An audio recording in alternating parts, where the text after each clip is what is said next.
എപ്പിസോഡിന്റെ opening സീനിൽ Boruto ടീമും ആ ഷിനോബിയും അവരെല്ലാവരും ഇപ്പോൾ ആ ഷിനോബിയുടെ ബ്രദറിനെ തേടി നല്ല സ്പീഡിൽ മുൻപോട്ടേക്ക് പോവാണ്. ആ ഷിനോബി ആണെങ്കിൽ തീർത്തു പറയും, നിങ്ങൾ ആരും എന്റെ പിന്നാലെ വരേണ്ട ആവശ്യമില്ല. നിങ്ങൾ ആരൊക്കെ ശ്രമിച്ചാലും ആ ഹാസ്ര സെൽസ് അത് തിരികെ കിട്ടാനായിട്ട് പോകുന്നില്ല. അത് ഞങ്ങൾക്ക് ആവശ്യമുള്ളതാണ്. അത് ഞങ്ങളാണ് ഇവിടെ നിന്ന് ഒരുപാട് കഷ്ടപ്പെട്ട് കൈക്കലാക്കിയത്. അതുകൊണ്ട് തന്നെ നിങ്ങൾ വെറുതെ എന്നോടൊപ്പം വന്നിട്ട് കാര്യമില്ല. നിങ്ങളുടെ സപ്പോർട്ട് അത് ഞങ്ങൾക്ക് വേണ്ട. കുട്ടിക്കാണെങ്കിൽ അത് കേട്ട് കുറച്ച് ടെൻഷനാവും. നീ ഓൾറെഡി ഓമുഖി പറഞ്ഞ കാര്യങ്ങളെല്ലാം തന്നെ കേട്ടതല്ലേ? ആ വില്ലൻ അവൻ നിന്റെ ബ്രദറിനെ കൊല്ലുന്നതിന് മുൻപ് അവനെ സേവ് ചെയ്യണം. സോ നിന്നെ കൊണ്ട് ഒറ്റയ്ക്ക് നിന്റെ ബ്രദറിനെ സപ്പോർട്ട് ചെയ്യാൻ കഴിയില്ല. ഞങ്ങളും നിന്നോടൊപ്പം വരുമെന്ന് പറയും. അതിന് കൊരഹുമാരുവാണെങ്കിൽ ഇപ്പൊ ബൊറൂട്ടോയെ തടയും. ആദ്യം അവൻ തന്നെ അവന്റെ ബ്രദറിന്റെ അടുത്തേക്ക് പോട്ടെ. അവന്റെ ബ്രദറിനെ കാര്യങ്ങൾ പറഞ്ഞ് മനസ്സിലാക്കിയതിന് ശേഷം നമുക്കും അവിടേക്ക് ചെന്ന് അവരെ കൺവീൻസ് ചെയ്ത് അത് തിരികെ വാങ്ങിക്കാം. അവരങ്ങനെ കാര്യമായിട്ട് ഡിസ്കസ് ചെയ്യുന്ന അതേ സമയം തന്നെ ദൂരത്തായിട്ട് ആ ഷിനോബി ബ്രദർ അവൻ നടന്നു പോകുന്നത് കാണും. ഈ ഷിനോബി ആണെങ്കിൽ അവന്റെ അടുത്തേക്ക് ചെന്ന് അവന്റെ ബ്രദറിനെ വിളിക്കുകയാണ്. അടുത്ത നിമിഷം ആ ബ്രദർ അങ്ങനെ ചാടി വന്ന് ഷിനോബി അടിച്ച് താഴെയിട്ട് ഒരു കത്തിയെടുത്ത് അവന്റെ കഴുത്തിൽ വെക്കും. സത്യം പറയ്, നീ ആരാണ്? എനിക്കറിയാം നീ ഏതോ ഒരു വില്ലൻ തന്നെയാണ്. എൻ്റെ ബ്രദറിനെ കൊന്ന് അവൻ്റെ രൂപത്തിൽ ട്രാൻസ്ഫോമായി നീ വന്നിരിക്കുകയാണ്. എൻ്റെ ബ്രദർ അവൻ ഇതിനോടകം കൊല്ലപ്പെട്ടിട്ടുണ്ടാവും, മരിച്ചിട്ടുണ്ടാവും. ആ ഷിനോബി ആണെങ്കിൽ അവനോട് റിക്വസ്റ്റ് ചെയ്യും, പ്ലീസ് ദയവ് ചെയ്ത് ഞാൻ പറയുന്നത് കേൾക്ക്. പക്ഷെ ആ ബ്രദർ ഷിനോബി ആണെങ്കിൽ അതിന് തയ്യാറാവില്ല. കാര്യം വഷളാവുന്നെന്ന് മനസ്സിലാക്കി ബൊറൂട്ടോ അവിടേക്ക് വന്ന് ഇപ്പൊ അവനെ തടയാണ്. അവനാണെങ്കിൽ ഭയങ്കര അതിശയം. അവൻ അത്ഭുതത്തോടു കൂടെ ബൊറൂട്ടോയെ നോക്കും. ഷിനോബി ബ്രദർ, നീ ആക്ച്വലി കൊല്ലാൻ ശ്രമിക്കുന്നത് നിന്റെ യഥാർത്ഥ ബ്രദറിനെ തന്നെയാണ്. ദയവ് ചെയ്ത് നീ കാര്യങ്ങൾ മനസ്സിലാക്കണം. ആക്ച്വലി ഞങ്ങൾ ആരും നിന്റെ ശത്രുക്കളല്ല. നിങ്ങളുടെ എല്ലാ സ്റ്റോറിയും ഞങ്ങൾ മനസ്സിലാക്കി കഴിഞ്ഞു. അവസാനമായിട്ട് ഇവന്റെ ഇയറിംഗ് അത് നിന്റെ കയ്യിൽ ഏൽപ്പിച്ചല്ലേ ഇവൻ ഞങ്ങളുമായിട്ട് ഫൈറ്റ് ചെയ്യാൻ ഞങ്ങളുടെ അടുത്തേക്ക് വന്നത്. അതേ ഇയറിംഗ് അവന്റെ കയ്യിൽ തന്നെ ഉണ്ടെന്ന് പറയും. അത് കേട്ട ആ ഷിനോബി ബ്രദർ ആണെങ്കിൽ ആ ഷിനോബിയെ നോക്കും. അടുത്ത നിമിഷം അവനത് സ്വന്തം ബ്രദറാണെന്ന് തിരിച്ചറിഞ്ഞ് അവർ രണ്ടുപേരും അങ്ങനെ ഹഗ് ചെയ്യാണ്. ആ ഷിനോബി ആണെങ്കിൽ അവന്റെ ബ്രദറിനോട് പറയും, നമ്മളെ തേടി മറ്റൊരു മെയിൻ വില്ലൻ ഇവിടേക്ക് വന്നുകൊണ്ടിരിക്കുകയാണ്. അവൻ നമ്മളെ കൊന്ന് ഈ ഹാസ്ര സെൽസ് അത് കൈക്കലാക്കാനാണ് ശ്രമിച്ചുകൊണ്ടിരിക്കുന്നത്. ആ വിവരം അറിഞ്ഞാണ് ഞാൻ ഇവിടേക്ക് എത്തിയത്. ബൊറൂട്ടോ ആണെങ്കിൽ അവനെ സമാധാനിപ്പിക്കും. നിങ്ങൾ പേടിക്കേണ്ട ആവശ്യമൊന്നുമില്ല, നിങ്ങളോടൊപ്പം ഞങ്ങളും ഉണ്ട്. ആ വില്ലൻ വന്ന അവനെ തീർച്ചയായിട്ടും നമ്മളെല്ലാവരും ഒരുമിച്ച് നിന്ന് അവനെ നേരിടും. ബൊറൂട്ടോ അത് പറയേണ്ട താമസം അടുത്ത നിമിഷം ആ വില്ലൻ അവൻ അവിടേക്ക് വന്ന് ആ രണ്ട് ഷിനോബി ബ്രദേഴ്സിനെയും പുറഞ്ച് തല്ലി ഓരോ ഭാഗത്തേക്ക് തെറിപ്പിച്ച് കളയും. അവർക്കാണെങ്കിൽ ഇപ്പൊ അനക്കമില്ല. നമ്മുടെ ആൾക്കാരാണെങ്കിൽ ഒരു സെക്കൻഡ് ഫ്രീസായി അവനെ നോക്കും. കൺട്രോൾ പോയ ബൊറൂട്ടോ ആണെങ്കിൽ അവന്റെ കൈ ചുരുട്ടി റീപ്പ വില്ലനെ ഞെട്ടിക്കുകയാണ്. പക്ഷെ ലൂഫിയുടെ പഞ്ച് കൊണ്ടിട്ടും അവനൊരു പോറൽ പോലും ഏൽക്കില്ല.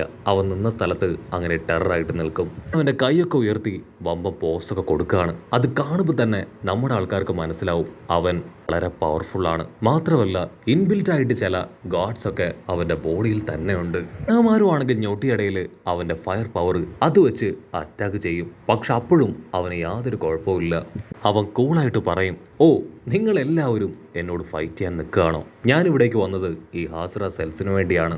ഓക്കെ, കുഴപ്പമില്ല, നിങ്ങളെല്ലാവരെയും തല്ലിക്കൊന്ന് ഈ ഹാസ്ര സെൽസ് അത് ഞാൻ കൊണ്ടുപോകുന്നു പറഞ്ഞ് അവൻ ആ സെല്ലെടുക്കാനായി മുൻപോട്ടേക്ക് നടക്കും. അതുകൊണ്ട് നമ്മുടെ ആൾക്കാരും വിട്ടുകൊടുക്കാതെ അവന്റെ ഓപ്പോസിറ്റ് നടന്നു വരികയാണ്. അപ്പൊ അവരെല്ലാം ഞെട്ടിച്ചുകൊണ്ട് ആ വിക്ടർ ഗ്രാൻഡ്പ ആളിപ്പോ അവിടേക്ക് വരികയാണ്. ആ വില്ലനാണെങ്കിൽ ആളെ കണ്ട് ഭയങ്കര അത്ഭുതം. ഗ്രാൻഡ്പ, നിങ്ങളെങ്ങനെ ഇവിടേക്ക് എത്തി? അതിനാള് പറയും, എനിക്കറിയാം നിങ്ങളെ എല്ലാവരെയും ഇത് കണ്ടുപിടിച്ചത് ഞാനാണ്. സോ ആസുര സെൽസ് അതെനിക്ക് മാത്രം സ്വന്തമാണെന്ന് പറഞ്ഞ് ആളിപ്പോ അതിന്റെ അടുത്തേക്ക് പോകും. നമ്മുടെ ആൾക്കാർക്കാണെങ്കിൽ ഭയങ്കര അത്ഭുതം. ഈ അപ്പാപ്പന്റെ ആളാണ് ഈ വില്ലന് അവരപ്പോഴായിരിക്കും തിരിച്ചറിയുക. അപ്പാപ്പനാണെങ്കിൽ സെക്കൻഡുകൾ കൊണ്ട് ഇൻവിസിബിളായി ഇപ്പൊ കൊനഹമാരുവിന്റെയും സെൻസായുടെയും മുൻപിലേക്ക് വരും.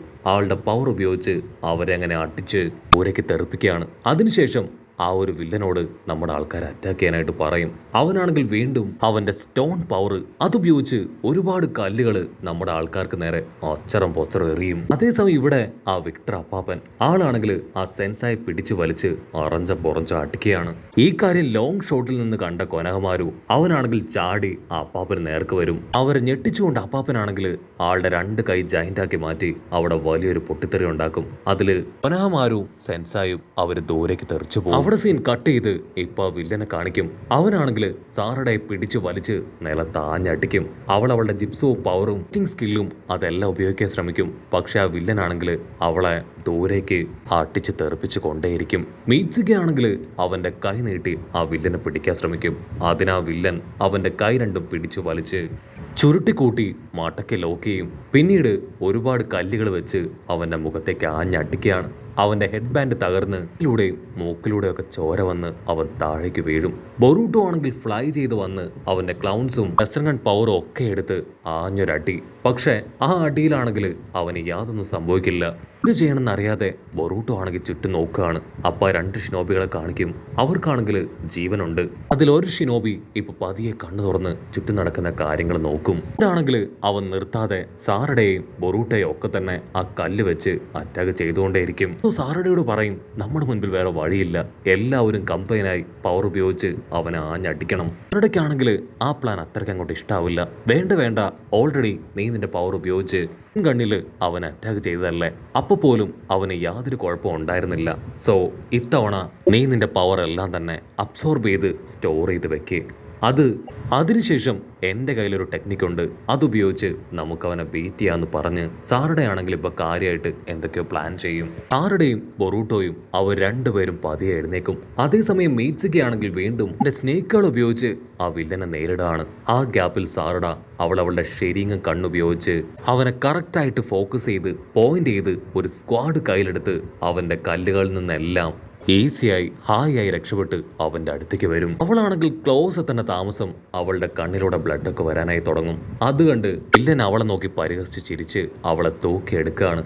ആ ഒരു സെക്കൻഡിൽ ഷെരിങ്ങം പവർ എടുത്ത് അവനെ ആഞ്ഞടിക്കും. പക്ഷെ അവന്റെ ബോഡിയിൽ അപ്പോഴും ഒന്നും സംഭവിക്കില്ല. അവന്റെ കൈ അത് സ്ട്രോങ് മെറ്റലാക്കി മാറ്റി ഇപ്പൊ ബൊറൂട്ടോയുടെ നെറ്റിയിൽ ഒരൊറ്റ ഞൊട്ട്. ആ ഒരു ഞൊട്ടില് അവൻ തെറിച്ചു പോവും. വില്ലനാണെങ്കിൽ ബൊറൂട്ടോയെ പിടിച്ചു വലിച്ച് അവന്റെ നെഞ്ചില് ചവിട്ടി പിടിക്കുകയാണ്. ആ ഷിനോബിക്കാണെങ്കിൽ ഈ കാഴ്ചകളെല്ലാം കണ്ട് ഒന്നും ചെയ്യാനായിട്ട് കഴിയില്ല. അവന്റെ ചെവിയിലുള്ള ഇയറിങ്സ് അത് മുഴുവൻ അഴിച്ച് കയ്യിലെടുക്കും. അതിനുശേഷം ഒട്ടും വയ്യാതെയും അവൻ പതിയെ എഴുന്നേക്കാണ്. ആ ഹാസ്രാമ സെൽസ് ഇപ്പൊ വില്ലന്റെ നേർക്ക് നീട്ടും. നിനക്ക് ആവശ്യം ഇതല്ലേ, ഇതിനു വേണ്ടിയല്ലേ നീ എല്ലാവരെയും അറ്റാക്ക് ചെയ്യണേ? സോ നിനക്കിതെടുക്കാം, ബാക്കി എല്ലാവരെയും വെറുതെ വിടണം. ബൊറൂട്ടോയ്ക്ക് ആണെങ്കിൽ അതുകൊണ്ട് ഭയങ്കര ഷോക്ക്. ഷിനോബി, നീ എന്തായി ചെയ്യണേ? അതൊരു കാരണവശാലും അവന് കൊടുക്കാനായിട്ട് പാടില്ല. അത് തെറ്റായ കൈകളിൽ എത്തിയിട്ടുണ്ടെങ്കിൽ വലിയ കുഴപ്പമാണ്. പക്ഷെ ഷിനോബി ആണെങ്കിൽ ബൊറൂട്ടോ പറയുന്ന ഒന്നും കേൾക്കാതെ ഹാസ്ര സെൽസ് അവന്റെ അടുത്തേക്ക് കൊണ്ടുവരും. അതിനുശേഷം വില്ലൻ അത് എടുക്കാൻ ശ്രമിക്കുന്ന അതേ സമയം അവനും അവന്റെ ബ്രദേഴ്സിനോട് മാപ്പ് പറഞ്ഞ് ആ ഒരു സീലിംഗ് ജിപ്സു അതവിടെ അണ്ടു ചെയ്യാണ്. അടുത്ത സെക്കൻഡ് തന്നെ അവിടെ വലിയൊരു പൊട്ടിത്തെറി ഉണ്ടാവും. ആ ഒരു പൊട്ടിത്തെറിയിലാണെങ്കിൽ അപ്പോഴും ആ വില്ലൻ ഒന്നും സംഭവിക്കില്ല. ബൊറൂട്ടോയ്ക്കാണെങ്കിൽ എന്താ പറയണ്ടേ, എന്താ ചെയ്യേണ്ടതെന്നറിയില്ല. അവൻ ഒരുപാട് സാഡായിട്ട് അങ്ങനെ നിൽക്കും. ഇവിടെ ആ വില്ലൻ അവൻ ആ ഹാസ്ര സെൽസ് അത് കയ്യിലെടുക്കേണ്ട താമസം. മീറ്റ്സുക്കി ആണെങ്കിൽ അവന്റെ മുൻപിലേക്ക് വന്ന് സേജ് ജിപ്സു അതുപയോഗിച്ച് വില്ലനെ അങ്ങനെ ടെററായിട്ട് നോക്കുകയാണ്. മീറ്റ്സുക്കി ആണെങ്കിൽ ഫുൾ കോൺഫിഡൻസിൽ അവനെ തന്നെ നോക്കും. ആക്ച്വലി ഈ ഒരു പവർ അത് ഉപയോഗിക്കാൻ പാടില്ല എന്ന് എനിക്ക് ഇൻസ്ട്രക്ഷൻ ഉണ്ട്. പക്ഷെ എനിക്ക് എല്ലാത്തിലും വലുത് എൻ്റെ ഫ്രണ്ട്സ് ആണെന്ന് പറഞ്ഞ് അവനാണെങ്കിൽ ആ സേജ് പവർ അവൻ്റെ സ്നേക്കിലേക്ക് അപ്ലൈ ചെയ്ത് ആ വില്ലന്റെ നേർക്ക് വലിയൊരു പവർ തന്നെ റിലീസ് ചെയ്യും. അടുത്ത നിമിഷം ആ ഒരു പവർ ഒന്ന് അടിച്ച് അവന്റെ ബോഡിയിലും കുറെ പരിക്കുകൾ പറ്റും. വില്ലൻ വീണ്ടും എഴുന്നേറ്റ് വരുന്നതിന് മുൻപ് തന്നെ അവനാണെങ്കിൽ ബൊറൂട്ടോയെയും സാറയുടെയും വാരിയെടുത്ത് അവിടെ നിന്ന് ദൂരേക്ക് പോവാണ്. ആ വില്ലനാണെങ്കിൽ കാര്യം പിടികിട്ടും, നമ്മുടെ മീറ്റ്സുക അവൻ നിസ്സാരക്കാരനല്ല എന്ന്. ഇപ്പൊ ഞാൻ അവനുമായിട്ട് ഏറ്റുമുട്ടുന്നത് പന്തിയല്ല, എനിക്ക് ആവശ്യം ആസ്ര സെൽസ് ആണ്. അതെനിക്ക് കിട്ടിക്കഴിഞ്ഞു. ഇതുമായിട്ട് എത്രയും വേഗം രക്ഷപ്പെടണമെന്ന് പറഞ്ഞ് അവൻ അതുമായിട്ട് രക്ഷപ്പെടാനുള്ള പ്ലാൻസ് ആലോചിക്കും. ആ വില്ലനാണെങ്കിൽ ഇപ്പൊ ഹാസ്ര സെൽസുമായി അപ്പാപ്പന്റെ അടുത്തേക്ക് വരും. അതേസമയം മറ്റൊരു ഭാഗത്ത് മീറ്റ്സുക അവൻ ബൊറൂട്ടോയും സാറയുടെയും സേവ് ചെയ്ത് ഓരോ ഭാഗത്തേക്ക് അങ്ങനെ സ്പീഡിൽ പോകുന്നതോടുകൂടെ ഈ ഒരു എപ്പിസോഡ് അവസാനിക്കുന്നു. എപ്പിസോഡ് ഇഷ്ടപ്പെടുകയാണെങ്കിൽ തീർച്ചയായിട്ടും ലൈക്ക് ചെയ്യാനും കമന്റ് ചെയ്യാനും ഷെയർ ചെയ്യാനും മറക്കല്ലേ. അടുത്തൊരു അടിപൊളി എപ്പിസോഡുമായിട്ട് കാണുന്നവരെ it's me with Mallu episode.